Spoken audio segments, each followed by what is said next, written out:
আলহামদুলিল্লাহ, বৈশাখের তৃতীয় পর্বে তোমাদেরকে স্বাগত। আজকের ব্লগটা বৈশাখের দিনের দুপুরের পর থেকে শুরু করছি। তো বৈশাখ হবে বাঙালির 16 কলা পূর্ণ করতে, তো মিষ্টান্ন লাগবেই। তাই আমি দুপুরের খাওয়া দাওয়ার পরে এখানে পায়েস করতে চলে আসছি। পায়েস রান্না শেষ করে একটু মাটির ভাঁড়ে বেড়ে নিলাম, মানে পুরো বাঙালিয়ানা যাকে বলে। এর মধ্যে মেয়েও রেডি হয়ে বসে আছে, বলছে আম্মু কখন বেড়াতে যাবে, আমাদের একটু বেরোনোরও আছে। তাই ভাবলাম যে আমি পায়েসটা করে যাই, আর হচ্ছে সাথে একটু গোলাপ জামুন বানাই। তো ওটা তো বানিয়ে গেলেই ভালো হয় না, এসে তাহলে মানে এটা কোল ডাউন হয়ে যাবে, খেতে সুবিধা হবে এই জন্য। তো এখানে আমি এই গোলাপ জামুনের সব প্রিপারেশান তৈরি করে নিয়ে এই যে ভাজতে দিয়ে দিচ্ছি। তো ভাজা হালকা বাদামি হয়ে গেলে এদিকে আমি তো মিষ্টির জন্য শিরাটা তৈরি করে রেখেছি আগেই। তো এই তো ভাজা হয়ে গেছে, আমি এখন চিনি শিরায় ডুবে রান্না করব 10 মিনিটের মতো। তো এখন আমিও রেডি হয়ে নেব। পর আলহামদুলিল্লাহ আমারও রেডি হওয়া শেষ। তো এই যে হাজব্যান্ডের সাথে একটু ফটোশ্যুট করে নিলাম। তো বেরিয়ে গেছি রিক্সায়, আমরা 3 জন। আমার রিক্সায় বেড়াতে খুবই ভালো লাগে, জানি না আপনাদের কেমন লাগে।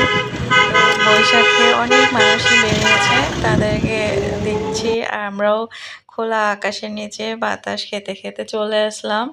এটা রংপুরের একটা খুবই ফেমাস জায়গা, পপুলার। এই বেড়ানোর জায়গাটা খুবই পছন্দ করে মানুষ। ওখানে এসেছি, চিকলি ওয়াটার পার্ক বলে। তো প্রথমেই এসে আমি যে ফুচকা খেয়ে নিলাম আমরা। তারপরে একটু পরে পরে এই যে স্পিড বোটগুলো চলে, কি সুন্দর লাগে না?